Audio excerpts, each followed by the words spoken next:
The Life Divine by Aurobindo.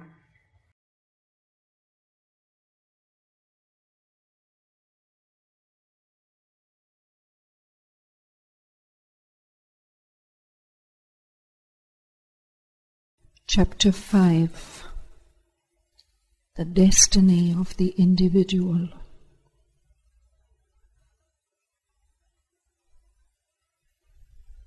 By the ignorance they cross beyond death, and by the knowledge enjoy immortality. By the non-birth they cross beyond death, and by the birth enjoy immortality. Isha Upanishad, verses 11-14.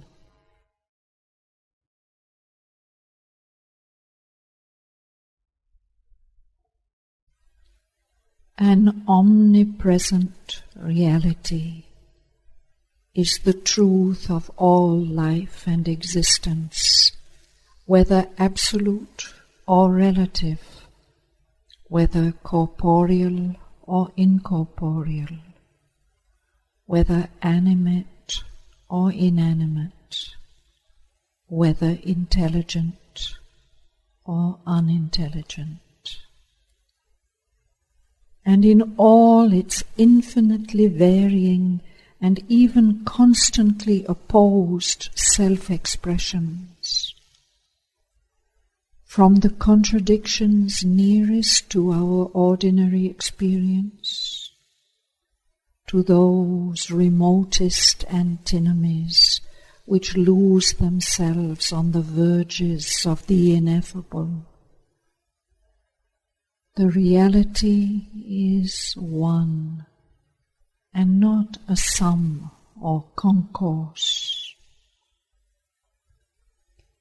From that all variations begin.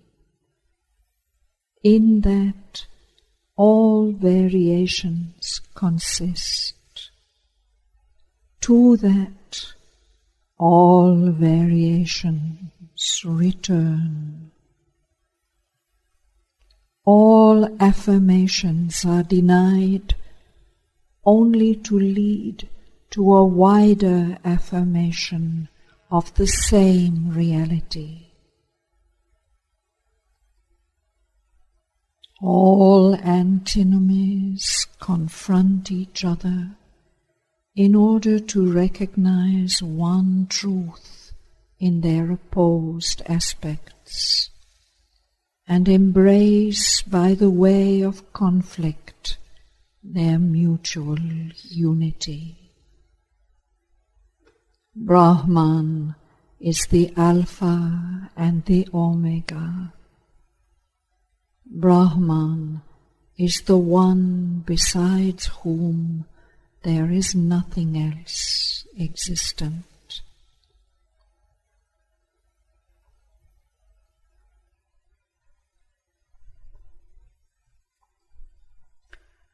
But this unity is in its nature indefinable.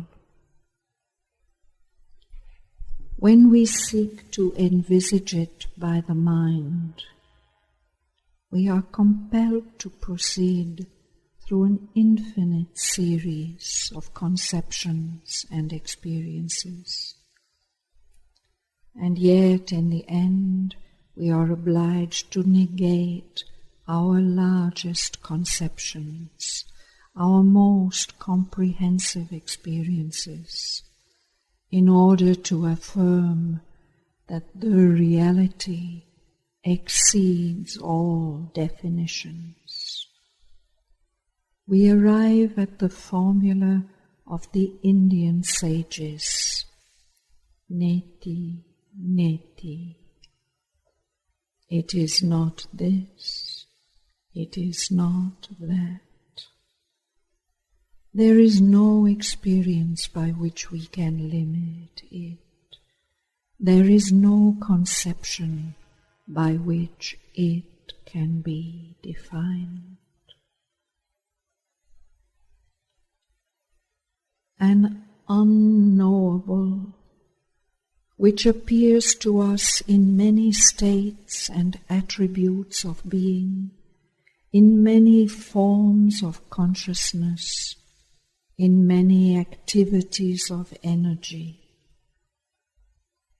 This is what mind can ultimately say about the existence which we ourselves are, and which we see in all that is presented to our thought and senses. It is in and through those states, those forms, those activities that we have to approach and know the unknowable. But if in our haste to arrive at a unity that our mind can seize and hold, if in our insistence to confine the infinite in our embrace, we identify the reality with any one definable state of being, however pure and eternal, with any particular attribute, however general and comprehensive,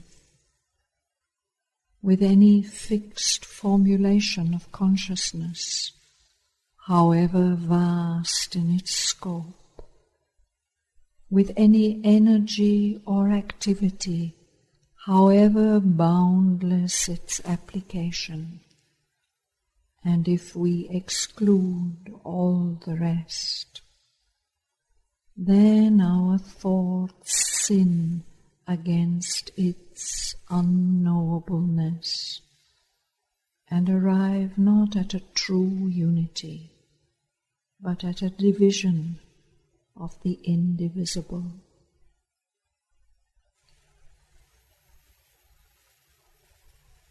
So strongly was this truth perceived in the ancient times that the Vedantic seers, even after they had arrived at the crowning idea, the convincing experience of Satchidananda as the highest positive expression of the reality to our consciousness,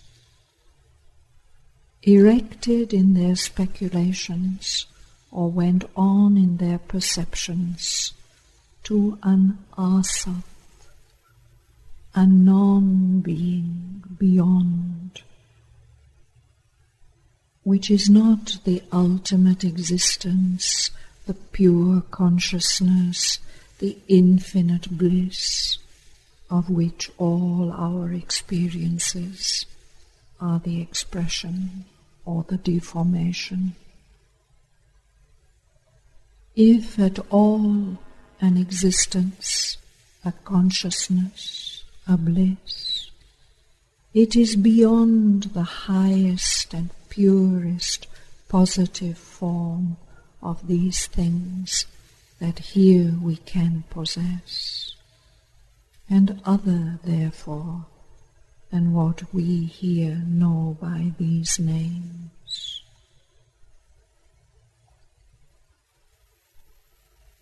Buddhism, somewhat arbitrarily declared by the theologians to be an un-Vedic doctrine because it rejected the authority of the scriptures, yet goes back to this essentially Vedantic conception. Only the positive and synthetic teaching of the Upanishads beheld Sat and Asat not as opposites destructive of each other, but as the last antinomy through which we look up to the unknowable.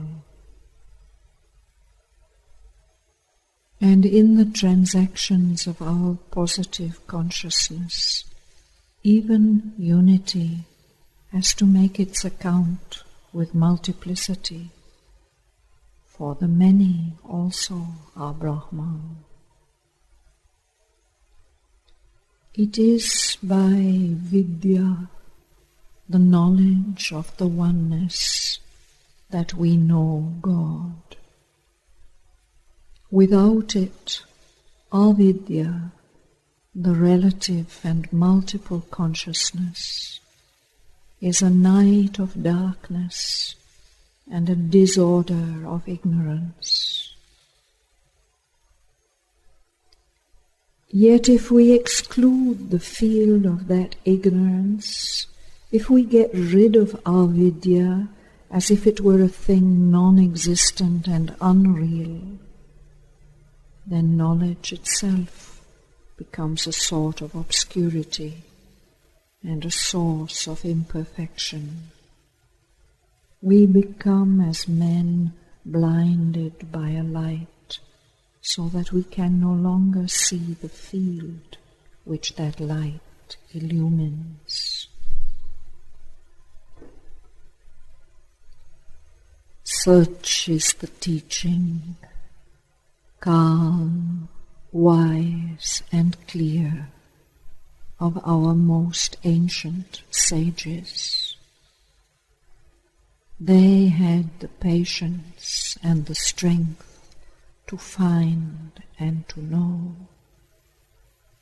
They had also the clarity and humility to admit the limitation of our knowledge.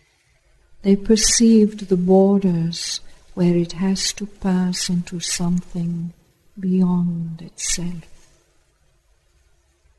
It was a later impatience of heart and mind, vehement attraction to an ultimate bliss, or high masterfulness of pure experience and trenchant intelligence, which sought the one to deny the many.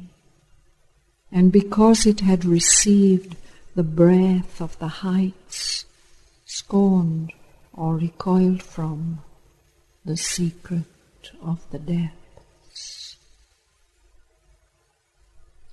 But the steady eye of the ancient wisdom perceived that to know God really, it must know Him everywhere equally and without distinction, considering and valuing, but not mastered by the oppositions through which He shines.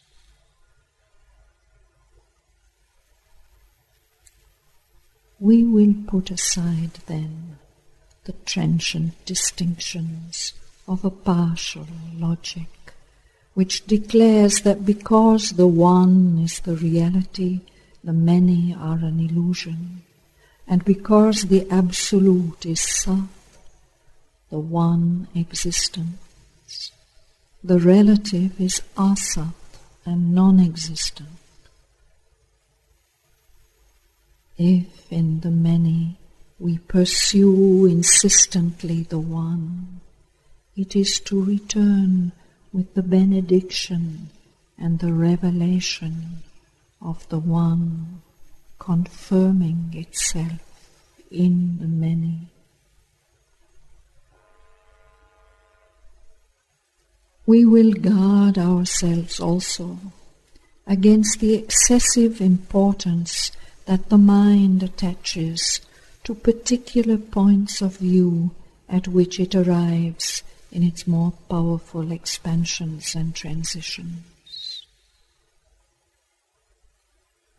The perception of the spiritualized mind that the universe is an unreal dream can have no more absolute a value to us than the perception of the materialized mind that God and the beyond are an illusory idea. In the one case, the mind, habituated only to the evidence of the senses and associating reality with corporeal fact, is either unaccustomed to use other means of knowledge or unable to extend the notion of reality to a supra-physical experience.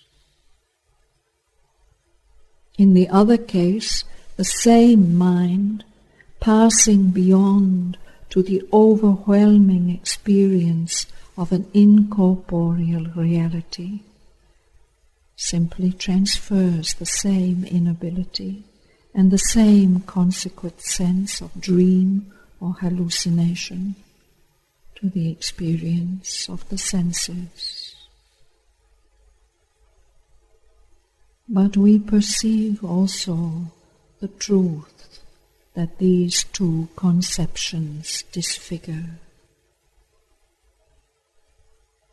It is true that for this world of form in which we are set for our self-realization, nothing is entirely valid until it has possessed itself of our physical consciousness and manifested on the lowest levels in harmony with its manifestation on the highest summits.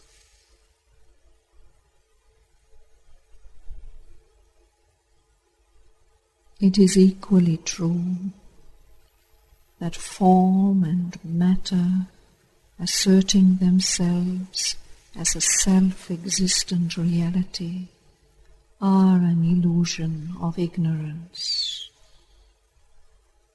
Form and matter can be valid only as shape and substance of manifestation for the incorporeal and immaterial. They are in their nature an act of divine consciousness, in their aim the representation of a status of the spirit. In other words, if Brahman has entered into form and represented its being in material substance, it can only be to enjoy self-manifestation in the figures of relative and phenomenal consciousness. Brahman is in this world to represent itself in the values of life. Life exists in Brahman in order to discover Brahman in itself. Therefore, man's importance in the world is that he gives to it that development of consciousness in which its transfiguration by a perfect self-discovery becomes possible. To fulfill God in life is man's manhood. He starts from the animal vitality and its activities, but a divine existence is his objective. But as in thought, so in life, the true rule of self-realization is a progressive comprehension. Brahman expresses itself in many successive forms of consciousness, successive in their relation, even if coexistent in being or coeval in time. And life in its self-unfolding must also rise to ever new provinces of its own being. But if, in passing from one domain to another, we renounce what has already been given us from eagerness for our new attainment, if in reaching the mental life we cast away or belittle the physical life which is our basis.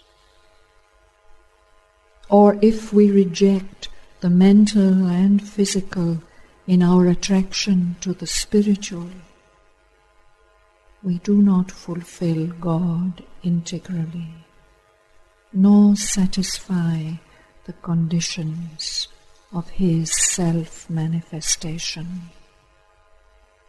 We do not become perfect, but only shift the field of our imperfection, or at most attain a limited altitude. However high we may climb, even though it be to the non-being itself, we climb ill if we forget our base. Not to abandon the lower to itself, but to transfigure it in the light of the higher to which we have attained, is true divinity of nature. Brahman is integral and unifies many states of consciousness at a time. We also, manifesting the nature of Brahman, should become integral and all-embracing.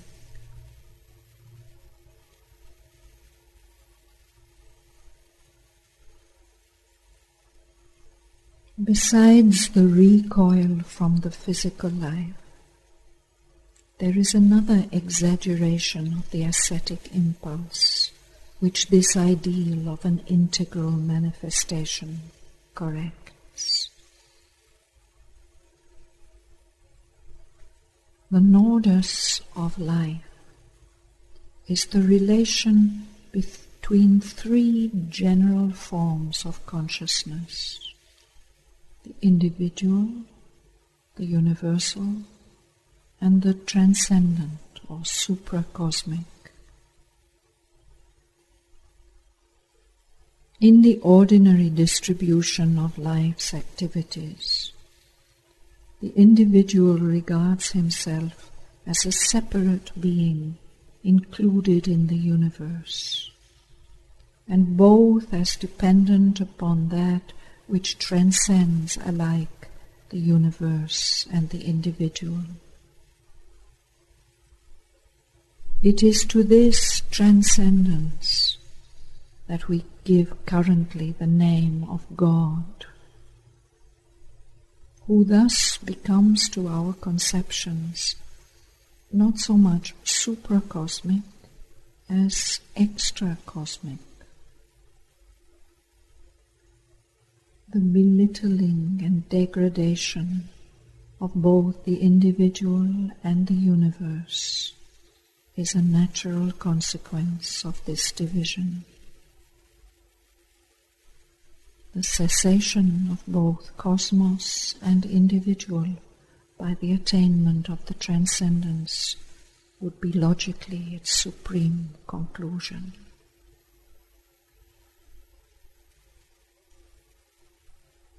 The integral view of the unity of Brahman avoids these consequences. Just as we need not give up the bodily life to attain to the mental and spiritual, so we can arrive at a point of view where the preservation of the individual activities is no longer inconsistent with our comprehension of the cosmic consciousness or our attainment to the transcendent and supracosmic.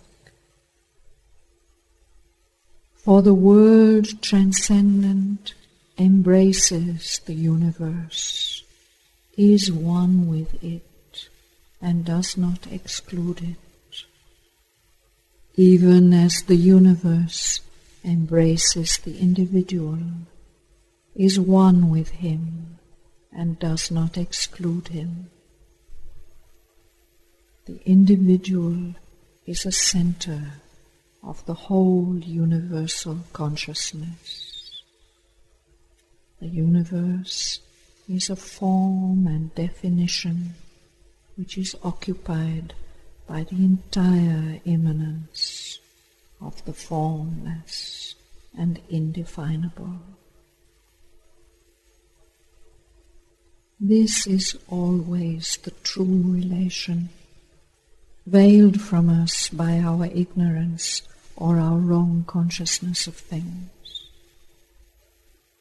When we attain to knowledge or right consciousness, nothing essential in the eternal relation is changed, but only the in-view and the out-view from the individual center is profoundly modified, and consequently also the spirit and effect of its activity.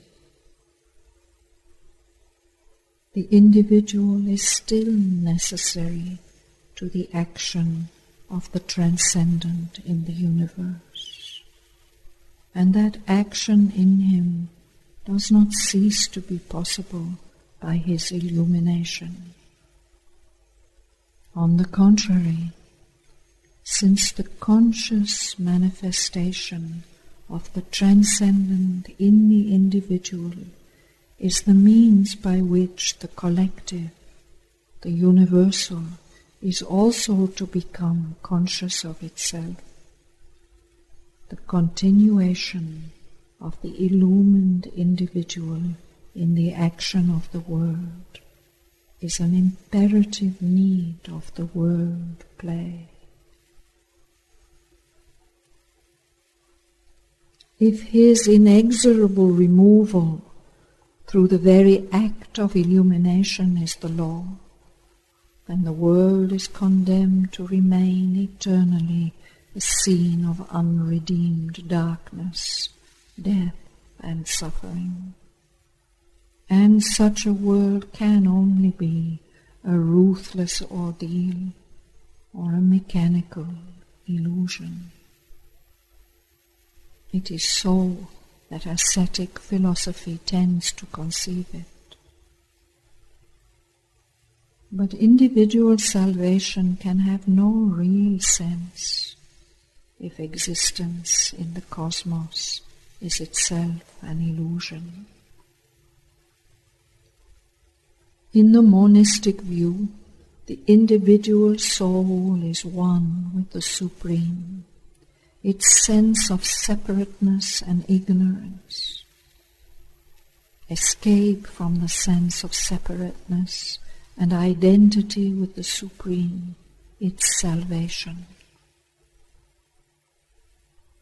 But who then profits by this escape? Not the Supreme Self, for it is supposed to be always and inalienably free, still, silent, pure. Not the world, for that remains constantly in the bondage and is not freed by the escape of any individual soul from the universal illusion. It is the individual soul itself which effects its supreme good by escaping from the sorrow and the division into the peace and the bliss.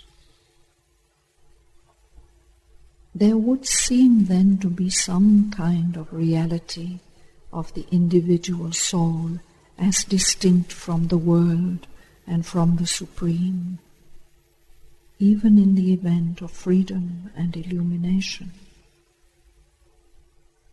But for the illusionist, the individual soul is an illusion and non-existent except in the inexplicable mystery of Maya.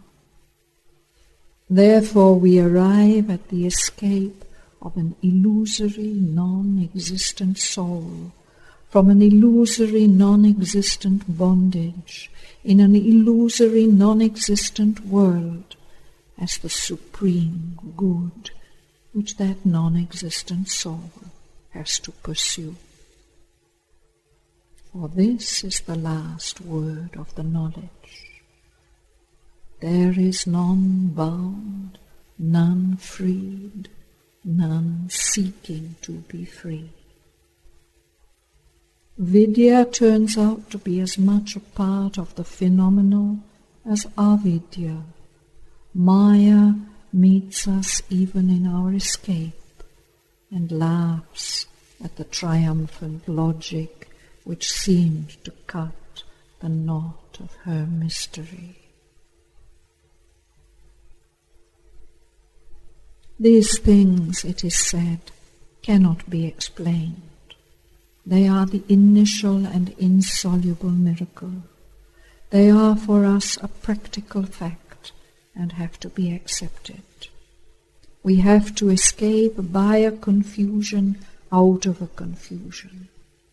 The individual soul can only cut the knot of ego by a supreme act of egoism, an exclusive attachment to its own individual salvation, which amounts to an absolute assertion of its separate existence in Maya. We are led to regard other souls as if they were figments of our mind, and their salvation unimportant, our soul alone as if it were entirely real, and its salvation the one thing that matters. I come to regard my personal escape from bondage as real, while other souls who are equally myself remain behind in the bondage.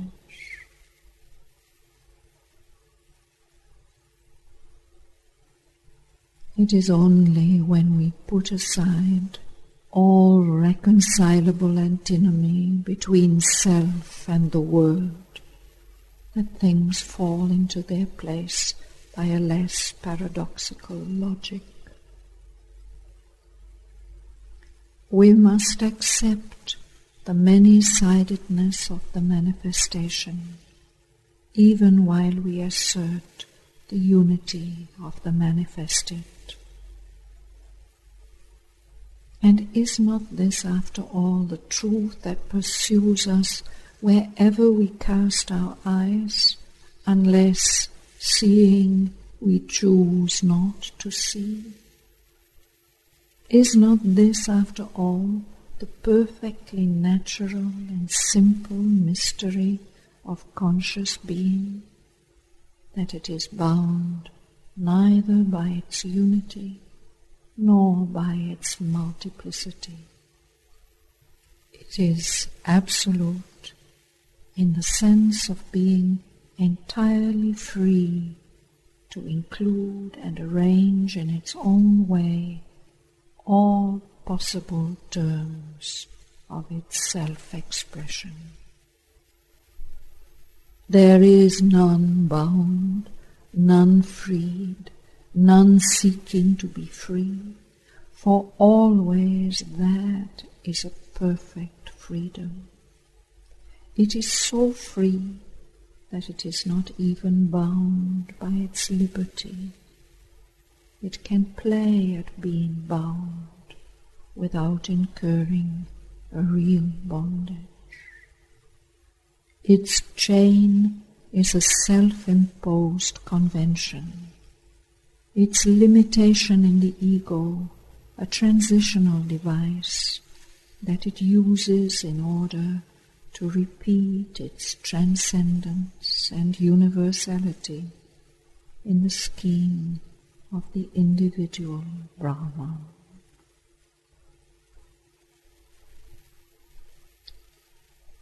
The transcendent, the supracosmic, is absolute and free in itself, beyond time and space, and beyond the conceptual opposites of finite and infinite. But in cosmos, it uses its liberty of self-formation, its Maya, to make a scheme of itself in the complementary terms of unity and multiplicity.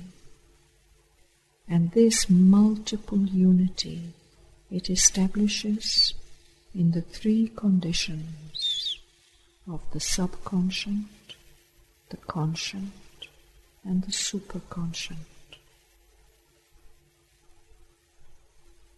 For actually we see that the many objectivized in form in our material universe start with a subconscious unity, which expresses itself openly enough in cosmic action and cosmic substance, but of which they are not themselves superficially aware. In the conscient, the ego becomes the superficial point at which the awareness of unity can emerge. But it applies its perception of unity to the form and surface action, and failing to take account of all that operates behind, fails also to realize that it is not only one in itself, but one with others.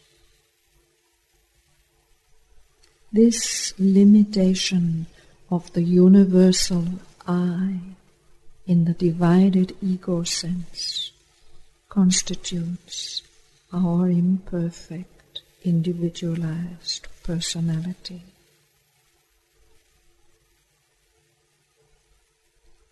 But when the ego transcends the personal consciousness, it begins to include and be overpowered by that which is to us superconscious. It becomes aware of the cosmic unity and enters into the transcendent self, which here cosmos expresses by a multiple oneness. The liberation of the individual soul is therefore the keynote of the definite divine action. It is the primary divine necessity and the pivot on which all else turns. It is the point of light at which the intended complete self-manifestation in the many begins to emerge. But the liberated soul extends its perception of unity horizontally as well as vertically. Its unity with the transcendent One is incomplete without its unity with the cosmic many. And that lateral unity translates itself by a multiplication, a reproduction of its own liberated state at other points in the multiplicity. The divine soul reproduces itself in similar liberated souls as the animal reproduces itself in similar bodies. Therefore, whenever even a single soul is liberated, there is a tendency to an extension and even to an outburst of the same divine self-consciousness in other individual souls of our terrestrial humanity, and who knows, perhaps even beyond the terrestrial consciousness. Where shall we fix the limit of that extension? Is it altogether a legend which says of the Buddha that as he stood on the threshold of nirvana, of the non-being, his soul turned back and took the vow never to make the irrevocable crossing So long as there was a single being upon earth, undelivered from the knot of the suffering, from the bondage of the ego,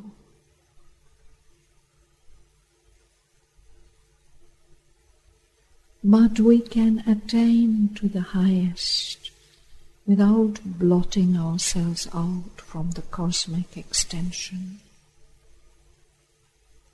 Brahman preserves always its two terms of liberty within and of formation without, of expression and of freedom from the expression. We also, being that, can attain to the same divine self-possession. The harmony of the two tendencies is the condition of all life that aims at being really divine. Liberty pursued by exclusion of the thing exceeded leads along the path of negation to the refusal of that which God has accepted. Activity pursued by absorption in the act and the energy leads to an inferior affirmation and the denial of the highest. But what God combines and synthesizes, wherefore should man insist on divorcing? To be perfect as he is perfect is the condition of his integral attainment. Through avidya, the multiplicity, lies our path out of the transitional, egoistic self-expression in which death and suffering predominate. Through vidya, consenting with avidya, by the perfect sense of oneness, even in that multiplicity, we enjoy integrally the immortality and the beatitude. By attaining to the unborn beyond all becoming, we are liberated from this lower birth and death. By accepting the becoming freely as the divine, we invade mortality with the immortal beatitude and become luminous centers of its conscious self-expression in humanity.